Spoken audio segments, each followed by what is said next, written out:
Okay, so good evening everyone.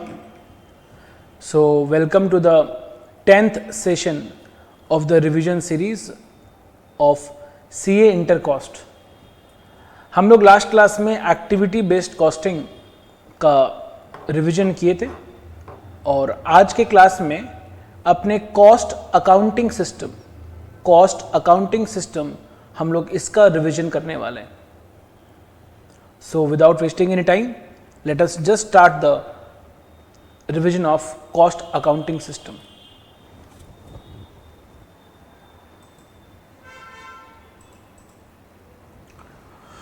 So I think the board must be visible.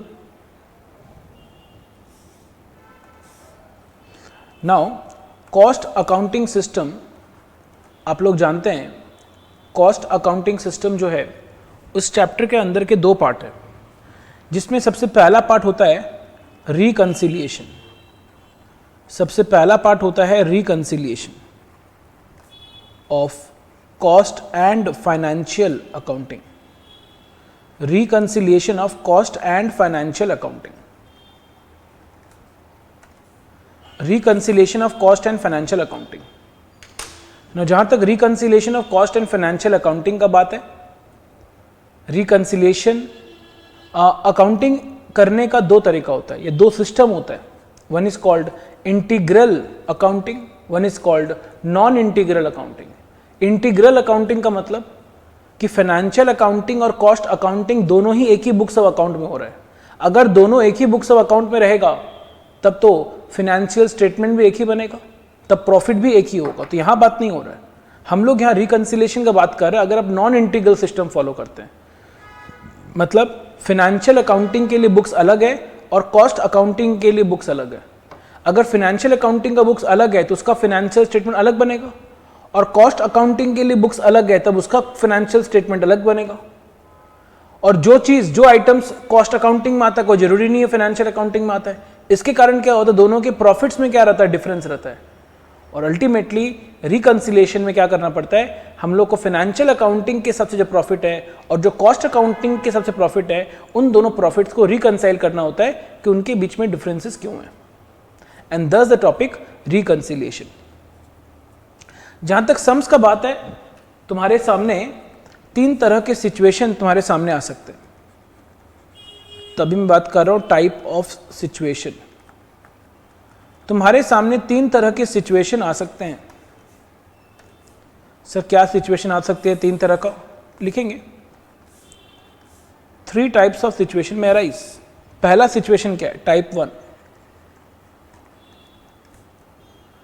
लिखेंगे question provides the item and amount due to which there is difference between profit. Type 1 सबसे easy वाला बात हो गया, जहां पर question बता देगा वो कौन कौन से आइटम्स है जिनके कारण डिफरेंसेस आ रहा है, कितना अमाउंट का डिफरेंस आ रहा है, क्वेश्चन नहीं बता देगा. तब तो कोई बात ही नहीं है. तब तो सिंपली या तो क्वेश्चन बोलेगा तुमको रिकंसिलिएशन स्टेटमेंट बनाने बोलेगा डायरेक्टली, या फिर तुमको क्या बोलेगा, मेमोरेंडम रिकंसिलिएशन अकाउंट बनाने बोल सकता है. या तो रिकंसिलिएशन स्टेटमेंट बनाना पड़ेगा इसमें, या फिर मेमोरेंडम रिकंसिलिएशन अकाउंट बनाने बोलेगा. जनरली एग्जाम में देखा गया कि लोग मेमोरेंडम रिकंसिलिएशन अकाउंट बनवाता है, दोनों ही हो सकता है, बट जनरली टाइप 1 का ही क्वेश्चन एग्जाम में देखा गया. क्योंकि रिकंसिलिएशन से अगर क्वेश्चन पूछता है तो जनरली 5 मार्क्स का एक छोटा क्वेश्चन पूछता है. तो जनरली देखा गया है कि टाइप 1 को ही कवर करता है, बिकॉज ये छोटा होता सबसे. बट आने का टाइप 2 और टाइप 3 से भी आ सकता है. बात करेंगे कि रिकंसिलिएशन स्टेटमेंट या मेमोरेंडम रिकंसिलिएशन अकाउंट कैसे बनता है. अब हम बात करते हैं टाइप 2 कि second type of question exam में क्या आ सकता है. Question provides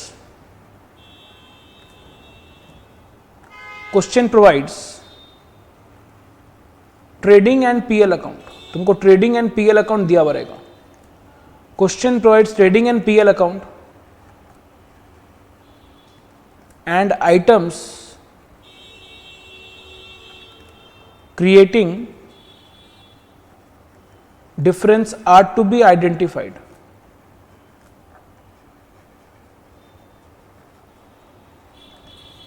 And items creating differences are to be identified. मतलब सेकेंड टाइप ऑफ क्वेश्चन मैं क्या बोल रहा हूं, आपको trading in PL account question बना के दे देगा. अगर ट्रेडिंग इन पीएल बना दिया मतलब फाइनेंशियल अकाउंटिंग के हिसाब से प्रॉफिट बता देगा, लेकिन क्वेश्चन तुमको ये नहीं बताएगा कि डिफरेंसेस का कारण क्या है. बट हाँ, कॉस्ट अकाउंटिंग का कुछ इंफॉर्मेशन दिया हुआ रहेगा. तो तुमको क्या करना पड़ेगा, सबसे पहले तुमको प्रिपेयर करना पड़ेगा कॉस्ट शीट. जब तुम कॉस्ट शीट बनाएगा तब तुमको फिगर्स में डिफरेंसेस दिखेगा कि वहां पर फैक्ट्री ओवरहेड कुछ और है, यहां पर फैक्ट्री ओवरहेड कुछ और है, वहां पर एडमिनिस्ट्रेटिव ओवरहेड फाइनेंशियल अकाउंटिंग में कुछ और है, कॉस्ट अकाउंटिंग में एडमिनिस्ट्रेटिव ओवरहेड कुछ और है. तब तुमको डिफरेंसेस दिखना चालू. कुछ आइटम्स ऐसे होंगे जो फाइनेंशियल अकाउंटिंग में आया हुआ है, कॉस्ट अकाउंटिंग में नहीं है. तब तुमको डिफरेंस दिखेगा कि फाइनेंशियल अकाउंटिंग और पिछला वाला टाइप में क्या था, क्लियरली क्वेश्चन बता देगा क्या डिफरेंस है, बट यहां पर बताएगा नहीं. और कॉस्ट अकाउंटिंग का इंफॉर्मेशन भी नहीं रहेगा. तो तुमको कॉस्ट शीट बनाकर देखना पड़ेगा डिफरेंस क्या है. और फिर तुमको क्या बनाना पड़ेगा, रिकंसिलिएशन स्टेटमेंट. अब बनाने के लिए चाहे रिकंसिलिएशन स्टेटमेंट बोले या फिर मेमोरेंडम रिकंसिलिएशन अकाउंट बोले, बात एक ही, दोनों में से कोई एक बनाना पड़ेगा. टाइप 1 अगर एग्जाम में आएगा, जो कि पास्ट में आया हुआ है जनरली, तो 5 मार्क्स के लिए आएगा. और क्वेश्चन को मन किया कि रिकंसिलिएशन से 10 मार्क्स का क्वेश्चन पूछना है, तब तुमसे टाइप 2 भी एक्चुअली इन लोग 5 मार्क्स में दे सकते हैं, इन लोगों को ठिकाना नहीं है. बट ऑल्दो टाइप 2 होना चाहिए not 10 marks but 7 to 8 marks होना चाहिए. बट 7-8 मार्क्स का क्वेश्चन होता नहीं है, इसलिए हो सकता है 10 मार्क्स में दे दे या 5 मार्क्स में ही क्वेश्चन दे दे. बट टाइप 3 जो है वो तो 10 मार्क्स का ही होना पड़ेगा, उससे कम का हो ही नहीं सकता. टाइप 3 क्या है, question provides full details about cost accounting and financial accounting. Cost accounting and financial accounting मतलब क्या हुआ. थर्ड टाइप क्या है, सारा फाइनेंशियल अकाउंटिंग और कॉस्ट अकाउंटिंग का सारा इंफॉर्मेशन दिया हुआ रहेगा ना, बट ट्रेडिंग पीएल बना हुआ नहीं रहेगा, कॉस्ट शीट बना हुआ नहीं रहेगा, कुछ भी बना हुआ नहीं रहेगा. तो तुमको सब कुछ बनाना पड़ेगा. तुमको इसमें क्या करना पड़ेगा, सबसे पहले तुमको प्रिपेयर करना पड़ेगा ट्रेडिंग एंड पीएल. तुम ट्रेडिंग एंड पीएल बनाएगा तब जाके तुमको फाइनेंशियल अकाउंटिंग का प्रॉफिट मिलेगा. फिर तुमको बनाना पड़ेगा कॉस्ट शीट, तब तुमको कॉस्टिंग का प्रॉफिट मिलेगा. और तुम दोनों का एनालाइज करके डिफरेंस पहचान में आएगा, कौन कौन सा आइटम वहां है यहाँ नहीं है, या यहाँ है वहां नहीं है, तुम आइडेंटिफाई कर पाएगा. और तब जाके तुम क्या बनाएगा, रिकंसिलिएशन स्टेटमेंट. तो ये जो टाइप 3 है, इसके ऊपर क्वेश्चन जो है वो 10 मार्क्स का आना चाहिए. अभी तक टाइप 3 के ऊपर क्वेश्चन टेस्ट नहीं किया है. टाइप 2 एक बार आया था तो 10 मार्क्स का ही पूछा था, लेकिन जनरली 5 मार्क्स का रिकंसिलिएशन से पूछता है, जहां पर रिकंसिलिएशन स्टेटमेंट या फिर मेमोरेंडम रिकंसिलिएशन अकाउंट बनाना पड़ता है. कॉस्ट शीट बनाने या ट्रेडिंग पीएल आप ऑलरेडी क्लास 11-12 फाउंडेशन से सीख के आए, मेरे को सिखाना नहीं है. कॉस्ट शीट ऑलरेडी आपका चैप्टर अलग से, जहां पढ़े कॉस्ट शीट कैसे बनाते हैं. मेरे को मेन यहां पे तुमको बताना है कि ये रिकंसिलिएशन स्टेटमेंट कैसे बनता है. तो लेट्स डिस्कस रिकंसिलिएशन स्टेटमेंट. हाँ, साथ में मेमोरेंडम रिकंसिलिएशन अकाउंट भी बनाना है, बताना है कैसे बनता है. बट रिकंसिलिएशन स्टेटमेंट अगर क्लियर है तो तुमको मेमोरेंडम रिकंसिलिएशन अकाउंट में भी कोई प्रॉब्लम नहीं होगा. Particulars and rupees. मान लो we have started with profit as per cost accounting. अगर आप स्टार्ट करते profit as per cost accounting तो अल्टीमेटली रिकंसाइल करके you will reach where, profit as a financial accounting. आप अगर चालू करते फाइनेंशियल अकाउंटिंग के हिसाब से तो you reach as per cost accounting, as the case में भी. बट मैं यहाँ पे कॉस्ट अकाउंटिंग के प्रॉफिट से स्टार्ट कर रहा हूँ. कुछ इनकम्स ऐसे होते हैं जो फाइनेंशियल अकाउंटिंग में आता है लेकिन कॉस्ट अकाउंटिंग में नहीं आता, जैसे कि डिविडेंड इनकम, इंटरेस्ट इनकम, जितने भी इनकम एंड इन्वेस्टमेंट्स है, जितने भी नॉन ऑपरेटिंग इनकम है, वो तो फाइनेंशियल अकाउंटिंग में आता है. कॉस्ट अकाउंटिंग में तो हम लोग नॉन ऑपरेटिंग इनकम्स को कंसिडर करते ही नहीं है. तो उसके कारण क्या हो रखा होगा, फाइनेंशियल अकाउंटिंग का प्रॉफिट बढ़ा हुआ होगा, तो कॉस्ट अकाउंटिंग का प्रॉफिट क्या करना होगा, बढ़ाना पड़ेगा. तो इसमें क्या करेंगे, ऐड करेंगे क्या चीज, incomes as per financial accounting.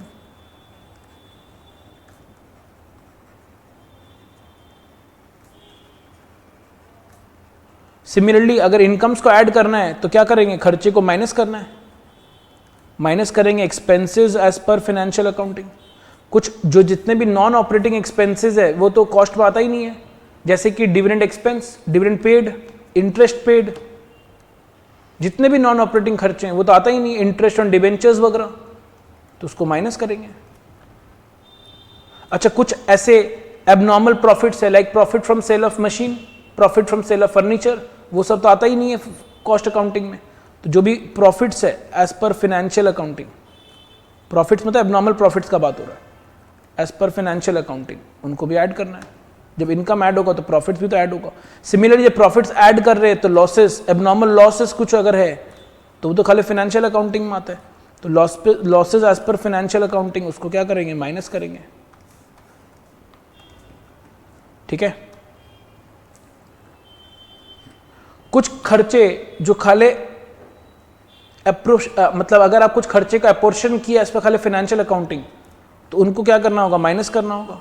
Appropriation, जैसे कि अप्रोप्रिएशन का मतलब जैसे कि आप पीएल आप कुछ प्रोविजन क्रिएट कर रहे हैं, जो प्रोविजन क्रिएट कर रहे हैं फाइनेंशियल अकाउंटिंग में प्रोविजन क्रिएट होता है, कॉस्ट अकाउंटिंग में तो कोई प्रोविजन क्रिएट होता ही नहीं है। तो कोई भी तरह का अप्रोप्रिएशन अगर है एज पर फाइनेंशियल अकाउंटिंग, उसको भी माइनस करना होगा। अच्छा, बहुत सारे कुछ नोशनल खर्चे होते हैं, जैसे अपॉर्चुनिटी कॉस्ट वगैरह क्या होता है, कॉस्ट अकाउंटिंग रिकॉर्ड करता है, बट फाइनेंशियल अकाउंटिंग तो जितना एक्चुअल अमाउंट खर्चा होता है वही इंक्लूड करता है। तो कॉस्ट अकाउंटिंग में अगर कुछ नोशनल खर्चा लिया हुआ है वो तो फाइनेंशियल अकाउंटिंग में नहीं होगा, और वो खर्चे के कारण कॉस्ट अकाउंटिंग का प्रॉफिट कम है तो उसको बढ़ाना पड़ेगा। तो ऐड करेंगे notional expenses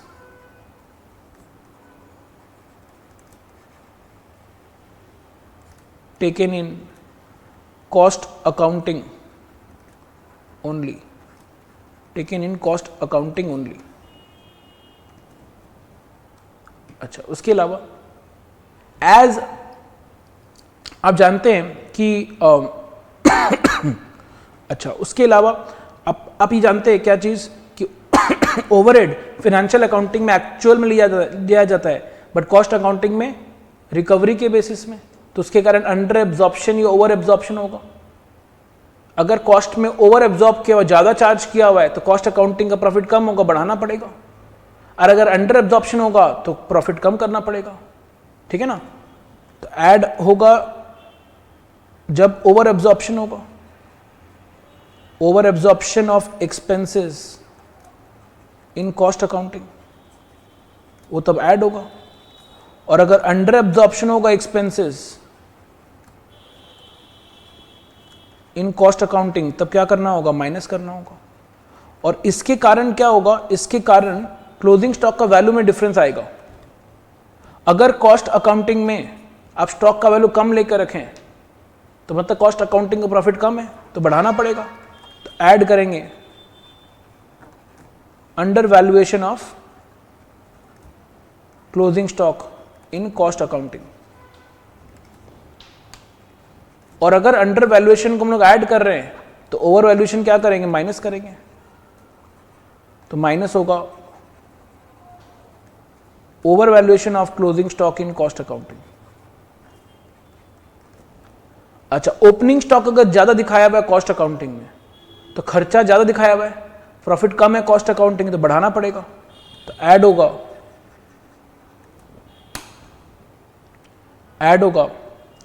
over valuation of opening stock in cost accounting, और माइनस होगा अंडर वैल्यूएशन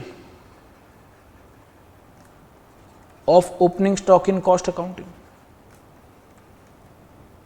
इतना काफी बस समझने के लिए तो। और ये सब चीज को अगर आप एडजस्ट कर लेते हैं तब आपको क्या मिल जाएगा, profit as per financial accounting, profit as per financial accounting. अगर आपको रिकंसिलिएशन स्टेटमेंट में कोई दिक्कत नहीं होता है ना, तो आपको कभी भी मेमोरेंडम रिकंसिलिएशन में दिक्कत हो ही नहीं सकता। आपको कभी भी मेमोरेंडम रिकंसिलिएशन अकाउंट में दिक्कत हो ही नहीं सकता। मेमोरेंडम रिकंसिलिएशन अकाउंट में दिक्कत हो ही नहीं सकता। सर क्यों सर, कोई दिक्कत क्यों नहीं हो सकता, ये मालूम चल जाएगा। जैसे मान लो, अच्छा प्रॉफिट हम लोग कहाँ लिखते हैं, क्रेडिट साइड लिखते हैं ना। तो मान लो यहां लिखेंगे by profit as per cost accounting. तो ऑब्वियसली फाइनली जब प्रॉफिट एज फाइनेंशियल अकाउंटिंग आएगा तो वो किधर आएगा, debit side, obviously opposite side आएगा, to profit as per financial accounting कहाँ आएगा, डेबिट साइड में आएगा। बहुत सिंपल चीज है, रिकंसिलिएशन स्टेटमेंट में जितने भी ऐड वाले आइटम्स थे ना, जितने भी ऐड वाले आइटम्स थे वो सारे कहां पर आएंगे, क्रेडिट साइड में आएंगे। रिकंसिलिएशन स्टेटमेंट में जितने भी नेगेटिव वाले फिगर्स थे वो पता कहां पे आएगा, डेबिट साइड में आएगा। एक सिंपल चीज है, रिकंसिलिएशन स्टेटमेंट में जितने भी ऐड वाले आइटम्स थे वो आएंगे क्रेडिट साइड में, जितने भी माइनस वाले आइटम्स थे वो आएंगे डेबिट साइड में। और तब क्या होगा, तुमको दिखेगा मैच कर जाएगा दोनों साइड, तुमको दिखेगा दोनों साइड मैच कर चुका है। हाँ, ये हो सकता है कि profit as per cost accounts नहीं देकर loss as per cost accounts दे, तो लॉस को डेबिट में लिखते हैं, तब यहां पर क्या हो जाएगा, to loss as per cost accounts. हो सकता है फाइनेंशियल अकाउंटिंग का भी लॉस आए, तब वो क्या हो जाएगा, by loss as per financial accounting. But ये चीज कंफर्म है, जितने भी ऐड वाले आइटम्स है वो क्रेडिट साइड में लिखेंगे और माइनस वाले आइटम्स को डेबिट साइड में लिखेंगे। ठीक है, ये सिंपल है memorandum reconciliation account. This was memorandum reconciliation account. Is it clear, is it clear? अब हम लोग मूव करेंगे towards second part of the chapter which is integral and non integral. Integral and non integral वाले part की तरफ move करेंगे। दो part इस चैप्टर का है, एक पार्ट है रिकंसिलिएशन को लेकर, सेकेंड अकाउंटिंग को लेकर as per integral and non integral. तो अभी मैं बात कर रहा हूं regarding integral and non integral.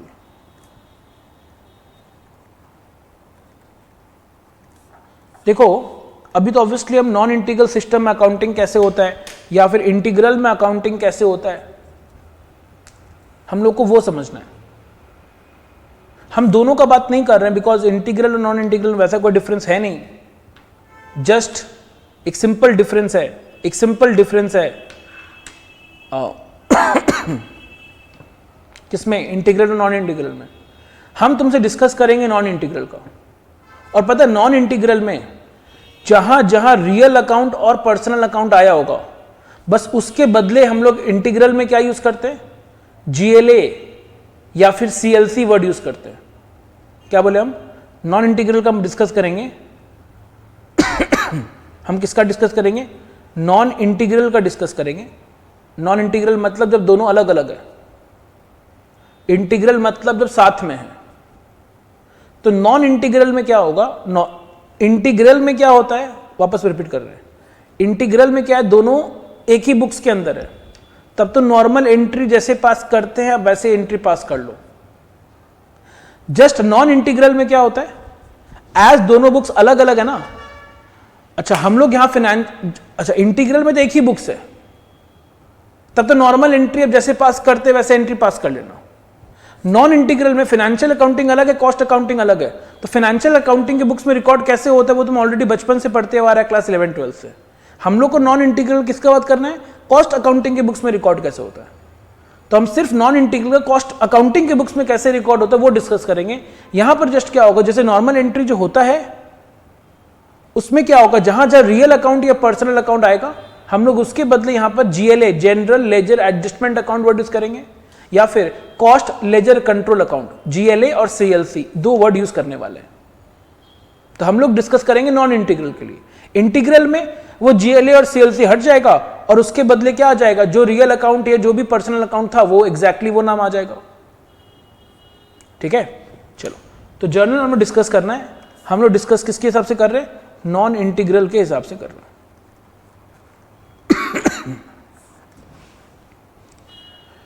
सबसे इंपॉर्टेंट है, अगर तुम गुड्स का मूवमेंट अगर समझ जाए ना तो तुमको कभी कोई दिक्कत नहीं होगा।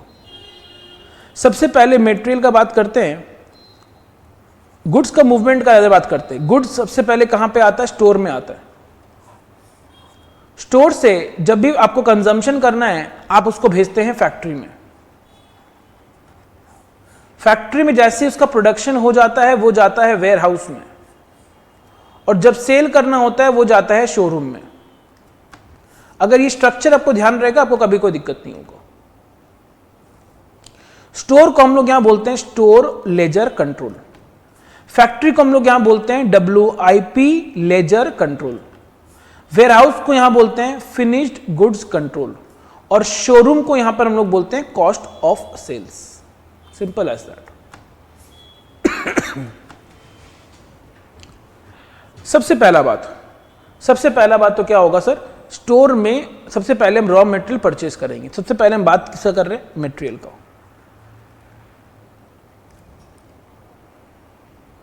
तो सबसे पहले आप क्या करोगे, मटेरियल को परचेज करोगे। नॉर्मली मटेरियल को परचेज करने का एंट्री क्या होता है सर, परचेज करने का एंट्री होता है purchase account debit to cash या बैंक अकाउंट या क्रेडिटर अकाउंट, अगर क्रेडिट परचेज हो तो। बट परचेज करने से जाता कहां पर है, स्टोर में, इसलिए हम डेबिट परचेज नहीं करेंगे, हम डेबिट किसको करेंगे, store ledger control account debit to. आपने क्या बोला, creditor, it is a personal account, तो उसके बदले क्या आएगा, GLA अकाउंट, क्योंकि हम लोग नॉन इंटीग्रल का बात कर रहे हैं। ये हो गया परचेज का एंट्री। ऑब्वियसली अगर कोई सामान पसंद नहीं आया तो परचेज रिटर्न का एंट्री क्या हो जाएगा, इसी का उल्टा हो जाएगा, that will be what, GLA account debit to क्या हो जाएगा, CLC।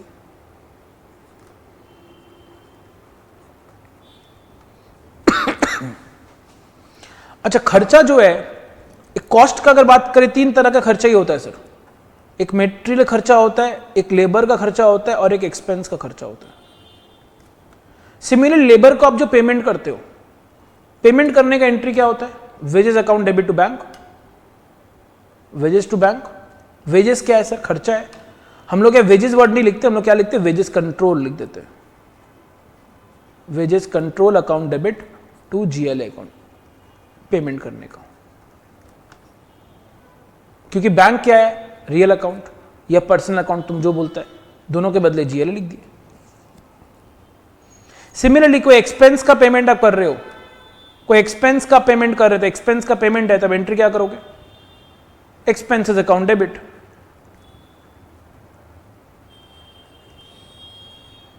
To GLA account.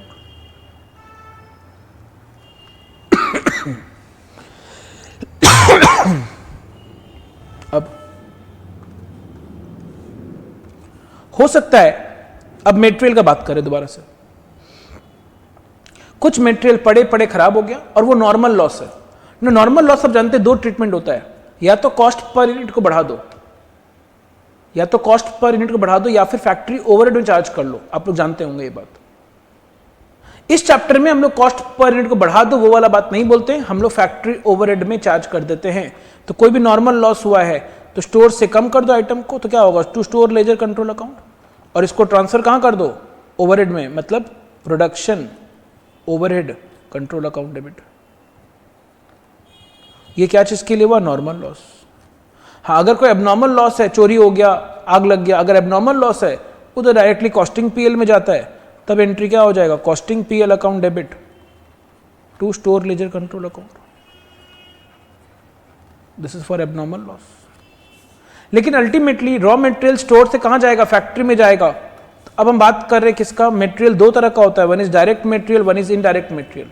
तो अगर डायरेक्ट मटेरियल कहां जाएगा, डायरेक्ट मटेरियल तो हमेशा फैक्ट्री में ही जाएगा, इसीलिए हम डेबिट किसको करेंगे, who is the receiver, factory is the receiver, तो WIP ledger control account debit to store ledger control account for direct material. और अगर वो इनडायरेक्ट मटेरियल है, वो तो कहीं पर भी जा सकता है, बट वो ओवरहेड है। अगर वो फैक्ट्री में जाएगा तो सर हम प्रोडक्शन ओवरहेड को डेबिट करेंगे। अगर वो ऑफिस में जाएगा तब हम एडमिनिस्ट्रेटिव ओवरहेड अकाउंट को डेबिट करेंगे। अगर वो शोरूम में जाएगा तब हम सेलिंग एंड डिस्ट्रीब्यूशन ओवरहेड को डेबिट करेंगे। टू ऑब्वियसली क्या होगा, स्टोर लेजर कंट्रोल अकाउंट।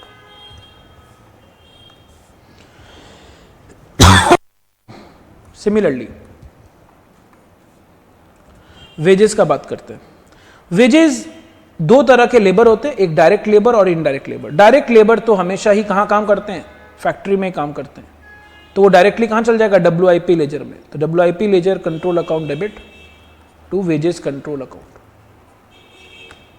और अगर इनडायरेक्ट लेबर है तो वो कहीं पर भी आ सकता है, बट इट्स अ ओवरहेड, तब ओवरहेड के अकाउंट में दिखाते हैं, that is again production overhead account debit.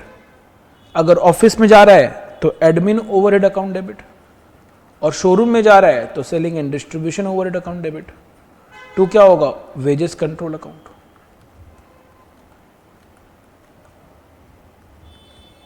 Similarly expense का बात करते हैं, अगर वो डायरेक्ट एक्सपेंस है, डायरेक्ट खर्चा कहा जाता है, फैक्ट्री में जाता है, तो WIP ledger control account debit to expenses account. और अगर वो इनडायरेक्ट खर्चा है, अगर वो इनडायरेक्ट खर्चा है तब तो वो ओवरहेड के अकाउंट में जाएगा, तब एंट्री क्या होगा। अगर वो फैक्ट्री का इनडायरेक्ट खर्चा है तो प्रोडक्शन ओवरहेड, ऑफिस का है एडमिन ओवरहेड, शोरूम का है selling and distribution overhead, to क्या होगा, एक्सपेंसेस अकाउंट। अब इस तरह से क्या हुआ, अल्टीमेटली जितना भी डायरेक्ट खर्चा फैक्ट्री में ले लिए, जितना इनडायरेक्ट खर्चा है जहां का भी, अकॉर्डिंगली रेस्पेक्टिव ओवरहेड अकाउंट पे ले लिए। प्रोडक्ट को बनने के लिए अल्टीमेटली आपको प्रोडक्शन ओवरहेड को चार्ज करना पड़ता है, कहां पर, फैक्ट्री में। तो चार्ज करना पड़ता मतलब रिकवरी रेट के हिसाब से आपको चार्ज करना पड़ेगा। तो चार्ज करना पड़ेगा तब क्या करते हैं, प्रोडक्शन ओवरहेड को अल्टीमेटली ट्रांसफर करते WIP लेजर कंट्रोल अकाउंट में। तो आप एंट्री क्या कर लेते हैं, WIP ledger control account debit to production overhead to production overhead control account. इस तरह से प्रोडक्शन ओवरहेड को अब चार्ज कहां कर लिया, फैक्ट्री में कर लिया। वो चार्ज करने से सामान रेडी हो गया। अब सामान यहां से निकल के जा रहा है कहां पर, वेयर हाउस में। तो वेयर हाउस में जा रहा है, फैक्ट्री से निकल रहा है। Warehouse is the receiver, factory is the giver. तो एंट्री क्या होगा, finish goods control account debit to WIP ledger control account. अब जो एडमिन ओवरहेड है वो रिकवर कहां होता है, वेयर हाउस में होता है। तो अकॉर्डिंगली आप एंट्री क्या करते हैं, finish goods control account debit to admin overhead control account. और जब सामान सब रेडी हो गए, वेयर हाउस में सारा खर्च जुड़ गया है, अब सेल होना है, तो सामान वेयर हाउस से निकलेगा और जाएगा कहां पर, शोरूम में जाएगा। तब एंट्री क्या हो जाएगा, cost of sales account debit to finish goods control account, है ना। और फाइनली जब सेल होगा, सेल का नॉर्मली एंट्री क्या होता है, debtors to sales. Debtors personal account है तो GLA आएगा। सेल्स के बदले हम लोग यूज करते हैं कॉस्टिंग PL, तो क्या होगा, GLA to costing PL। Profit का एंट्री क्या होता है, प्रॉफिट का एंट्री क्या होता है, सो प्रॉफिट का एंट्री होता है PL account debit to capital account. तो यहाँ पे क्या हो, कॉस्टिंग PL अकाउंट डेबिट, और कैपिटल तो एक पर्सनल अकाउंट है तो टू GLA अकाउंट। तो कॉस्टिंग PL में क्या लिखते हैं, टू GLA अकाउंट। तो इस तरह से एंट्रीज होता है। हाँ, जस्ट अगर इंटीग्रल है तो ये जो GLA लिख रहे हैं हम लोग, इस GLA के बदले में क्या आएगा, रियल जो नेम ऑफ द अकाउंट है वो आ जाए। जैसे परचेज का एंट्री क्या था, परचेज टू क्रेडिटर। परचेज के बदले SLC है, ठीक है, नॉमिनल अकाउंट है, बट क्रेडिटर था तो अब यहाँ पे क्रेडिटर या बैंक लिखेंगे, समझ गया। फिर परचेज रिटर्न के लिए क्या हो जाएगा, क्रेडिटर्स अकाउंट डेबिट टू ये SLC है ना, creditors account debit to SLC account. फिर production overhead account debit to SLC, कोई दिक्कत नहीं है। तो जहां जहां GLA है तो जो भी अकाउंट का रियल नाम होगा एज पर अकाउंटिंग, आपको वो, चाहे वो क्रेडिटर्स हो, चाहे वो डेटर्स हो, चाहे वो बैंक हो, जो भी वर्ड है, आप एक्चुअल वर्ड को आराम से यूज कर सकते हैं। लेकिन एग्जाम में ज्यादातर अगर जर्नल के ऊपर क्वेश्चन आता है तो जर्नल नहीं पूछता है, लोग लेजर पूछता है। जर्नल अगर पूछ लिया कोई बात नहीं, बट लेजर अगर पूछ लिया तब भी कोई दिक्कत नहीं है, बिकॉज जर्नल अगर पता होगा तो लेजर पोस्टिंग आप आराम से कर पाएंगे। लेकिन कुछ बातें आपको ध्यान रखनी है। कुछ अकाउंट्स होते हैं जिनके बैलेंसेस होते हैं, अकाउंट्स हैविंग CD मतलब जिनका बैलेंसेस होता है। जैसे SLC अकाउंट, इसका बैलेंस होगा क्योंकि स्टोर में स्टॉक रहता है ना, कौन सा, रॉ मटेरियल का stock, that is the balance CD। WIP ledger control account का बैलेंस CD होगा, बिकॉज WIP में का स्टॉक होता है, ये opening WIP, closing WIP। Similarly finish goods control account का भी बैलेंस होगा क्योंकि finish goods, opening stock of finish goods and closing stock of finish goods. Similarly GLA का भी बैलेंस होगा, एज ये तीनों का बैलेंस है इसलिए GLA का बैलेंस होता है, बिकॉज ये तीनों स्टॉक है, स्टॉक इज एन एसेट, तो इन तीनों का डेबिट बैलेंस होता है। और GLA का क्या होता है, क्रेडिट बैलेंस। ये तीनों का जो क्यूमुलेशन है ना, वही GLA का बैलेंस होता है।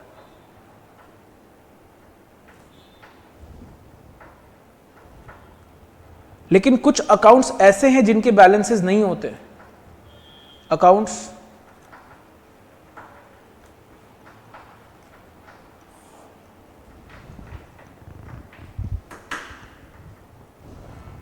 नॉट हैविंग बैलेंस, जैसे कि वेजेस कंट्रोल अकाउंट, इनका कोई बैलेंस नहीं होता क्योंकि ये खर्चा है। जैसे कि डायरेक्ट एक्सपेंस कंट्रोल अकाउंट, इसका कोई बैलेंस नहीं होता क्योंकि ये खर्चा है। जैसे कि प्रोडक्शन ओवरहेड कंट्रोल अकाउंट, इनका कोई बैलेंस नहीं होता। जैसे कि एडमिन ओवरहेड कंट्रोल अकाउंट, खर्चा है, कोई बैलेंस नहीं होता है। जैसे कि selling and distribution overhead control account, इनका कोई बैलेंस नहीं होता। सिंपल है, जितने भी खर्चे होते हैं उनको अल्टीमेटली क्लोज कर दिया जाता है, उनका कोई बैलेंस नहीं होता। बट कभी कभी सम में ना जितने ओवरहेड्स है ना उनका बैलेंसेस दे सकता है। अगर उनका बैलेंस दिया, आप जानते हैं ओवरहेड चैप्टर में, आप ओवरहेड चैप्टर में पढ़े हैं, तो क्या पढ़े ओवरहेड चैप्टर में? हम लोग ये पढ़े ओवरहेड को ट्रीट करने का बहुत सारा मेथड्स है। मतलब अंडर या ओवर एब्जॉर्प्शन जो होता है उसको ट्रीट करने का बहुत सारा मेथड्स है। एक मेथड है कॉस्टिंग पीएल में चार्ज करना, एक मेथड है carry forward to next period. तो अगर ओवरहेड का बैलेंस दिया हुआ है, इसका मतलब ही है कि पहले इन लोग क्या किया था, ओवरहेड को कैरी फॉरवर्ड किया था, जो भी अंडर या ओवर एब्जॉर्प्शन था।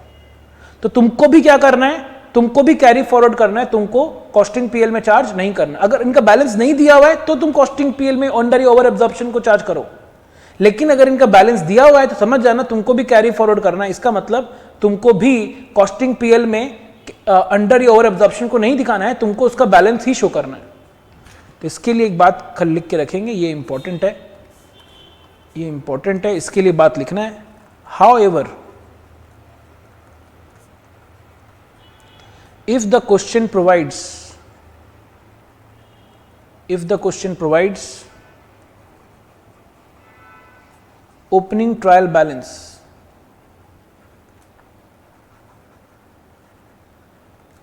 which is having any balance of such account not having CD, keep their balance as CD for closing trial balance। तो क्लोजिंग ट्रायल बैलेंस बनाने के लिए आप भी उसका बैलेंस रखिएगा, बैलेंस CD। आप उसको कॉस्टिंग पीएल में चार्ज मत कीजिएगा, आप अंडर या ओवर एब्जॉर्प्शन को कॉस्टिंग पीएल में चार्ज मत करना। आप क्या करना, आप भी बैलेंस रखना, आप भी इसको कैरी फॉरवर्ड करना अगले पीरियड में। ये बात आपको ध्यान रखना। So this was all about the revision of cost accounting system, easy chapter, कोई दिक्कत होने का नहीं है। दो तरह का पढ़ाई है इसमें, एक रिकंसिलिएशन को लेकर और एक अकाउंटिंग को लेकर, ठीक है। So end the session over here and we'll meet in the next session. Next session we will have a revision of job and batch costing, ठीक है। तो job and batch costing is a topic that we will revise in the next session, ठीक है। Till then take care, good night, lots of love, thank you.